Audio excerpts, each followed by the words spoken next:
So today I'm going to be showing off this model that I made, the Necrofex Colossus. It's quite large compared to most of the models that I've been working on. It's based off the Total War Warhammer 2 Vampire Coast expansion. And when I played the game, I just absolutely loved the look of this thing, but I saw that they actually didn't have any of these in like actual Warhammer, so I'm pretty sure that it's Creative Assembly's design, and I think it looks friggin' awesome. So here's me making it.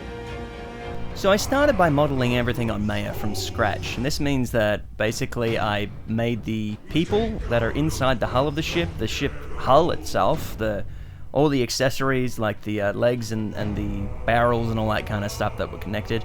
I positioned everything, and the only thing I didn't print was the ropes and like the flags and the actual connections to the body, like from the limbs.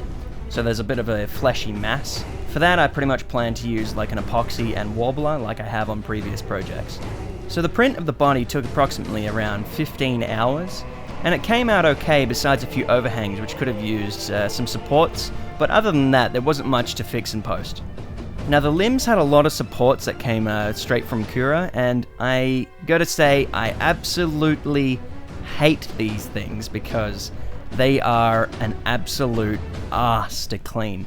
It took from taking it off the actual platform to painting it, it took around, I don't know, five hours to clean this thing. And once I had actually cleaned it, I went back and I realized that it still wasn't good enough, so I had to clean it again. But once it was all good, it was pretty much ready to be put onto the model itself. So I used warbler to connect the joints all together, and that worked rather nicely.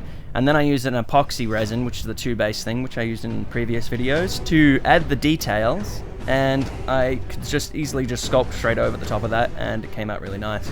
Additionally, I added more epoxy, like little barnacles and stuff on the hull, so it looks more like more unique. Like each print would be slightly different just because of these little additions that I've added, and could add whenever I wanted to, really.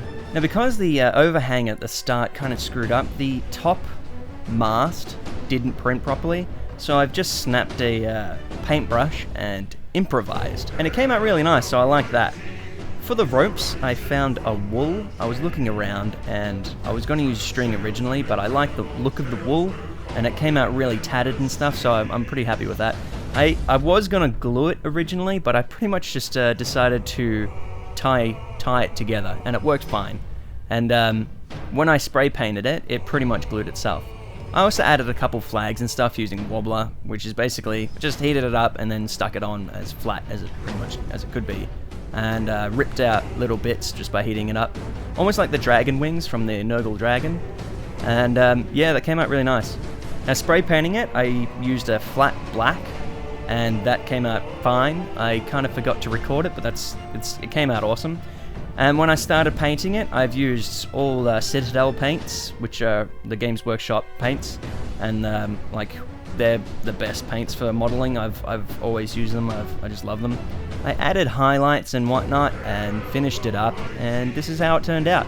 Now I have actually made a base for this as well, but during the recording of all of this, it was printing. It was a 5-hour print, but all in all, the entire model took around 42 hours to print. It took 10 hours to clean and paint, and it also took 10 hours to model from the very start on Maya. I'm really happy with how this turned out. I really like it. It's a massive model. If you got the time and the patience to go through it in a day, you can easily do it once it's all printed up. But it was just a blast, and I'd love to see someone else make this just because of how awesome it is, and I think that it's a great model. And it's on Thingiverse if anyone's interested in downloading it for yourself.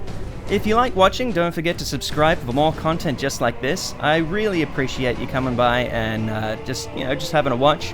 Even if you're not a modeler, it's a pretty fun little contraption to have, this 3D printer. It's really expanding my abilities to make whatever the hell is in my mind. Anyways, like I said, thanks for stopping by.